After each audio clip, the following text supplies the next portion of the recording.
The Warriors front office might just be the most disorganized, useless piece of garbage that has ever touched this planet.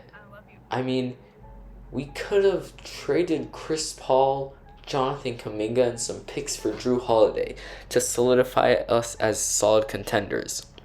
We could have traded Kevon Looney to get a good big who's actually going to show up in big games. We could have traded, we could have traded Andrew Wiggins for another star.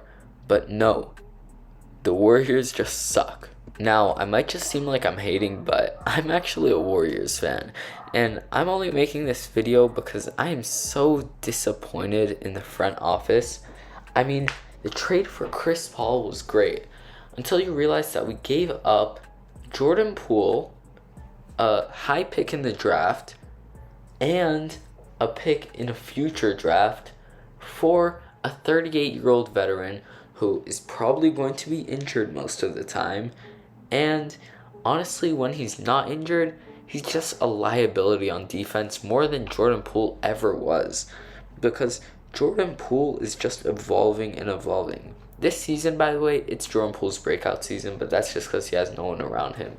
But anyways, Chris Paul's defense, he's like a walking cone. Granted, his offense might be able to string the team together, and teams might need to have two plans to stop the Warriors because they'll have two completely different offenses because Chris Paul doesn't fit into Steve Kerr's system. But at the same time, that's not necessarily a good thing. This means that the team is going to be disconnected. And when the Warriors run that death lineup of CP3, Steph, Clay, Wiggins, and Draymond, they're not going to be together. And speaking of that death lineup, oh my god, guys. Today, I saw a post that said that Klay Thompson, and I really hope that this rumor isn't true, but it's what Steve Kerr said during training camp media day, so it's probably true. Basically, Klay is going to be guarding power forwards on teams, meaning that he would be guarding Giannis, KD, and other crazy good players, sometimes even Jokic. Then in this supposed death lineup, which I don't think you could call it that considering how bad it's actually going to be, you're going to have Draymond running the center. Guys, he might act big, but he's 6'6". Someone like Joel Embiid or even Jokic, who's weak, will be able to completely body him. And before you guys say the Warriors even have a chance, let me invite you to look at some other teams in the Western Conference alone who are better than the Warriors. We have the Nuggets, the defending champions. We have the Suns, who just have an absolute super team. The Lakers, another super team. The Clippers, who have two of the top 30 players in the league.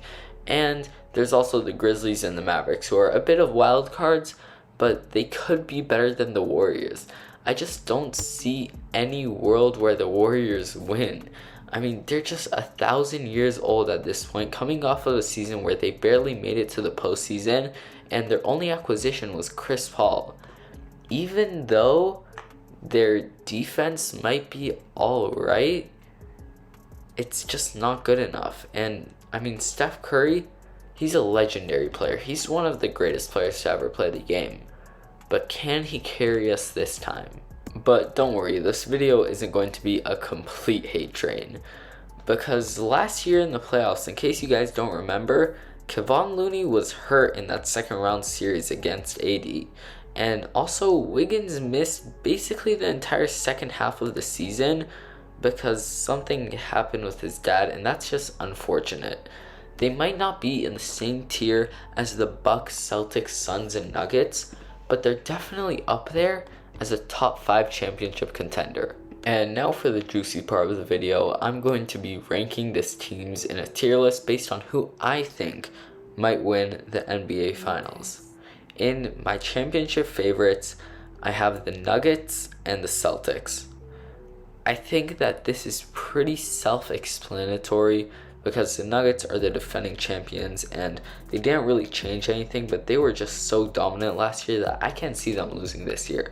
And the Celtics, they have the best starting five in the entire league between Drew Holiday, Jason Tatum, Kristaps Porzingis, Jaylen Brown.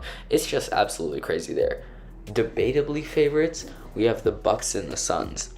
Both super teams, and honestly, the Bucks, I see them as probably the best team in the league right now, but I just don't know how Giannis and Dame will work out, so I can't put them in favorites yet. Suns, there's not much to say. They kind of sucked in the playoffs last year, but adding Bradley Beal, crazy addition. Next, we have the could certainly win tier, meaning that, they have a good chance to win, and I won't be surprised at all. We have the Warriors and the Lakers. I was debating whether to put the Warriors in a tier below. This whole video I've been trashing them, but they're just, honestly, they have that championship DNA, so they always have a chance. The Lakers are obviously, they're just the Los Angeles Lakers. You have LeBron, you have AD, you have Rui, you have Austin Reeves, and between those guys, you can't go wrong. Dangerously looming, meaning that they have a good chance, but they're just not there yet. We have the Miami Heat. The Miami Heat are always just a scary team. I just don't have much to say about them. Finally, we have the shocked but not impossible tier, where I put the Sixers, Grizzlies, Mavs, and Clippers. The Sixers, if they don't trade James Harden and James Harden does decide to play for them, I could honestly see them being a championship contender. Or if they do trade James Harden and get a decent player out of him, then I also see them becoming a championship contender. And of course, whenever you have someone as good as Joel Embiid, you always have a chance. Next, there's the Grizzlies. You just have a ton of young guys, including John Morant, who's undoubtedly going to take the leap. They trade for Marcus Smart. They have the DPOY, Jaren Jackson Jr., and they just have a ton of other good pieces that they can make a deep playoff run with. Next, the Mavericks. They're not a great team, but you can never count them out considering Luka Doncic and the talent of Kyrie Irving. And finally, the Clippers.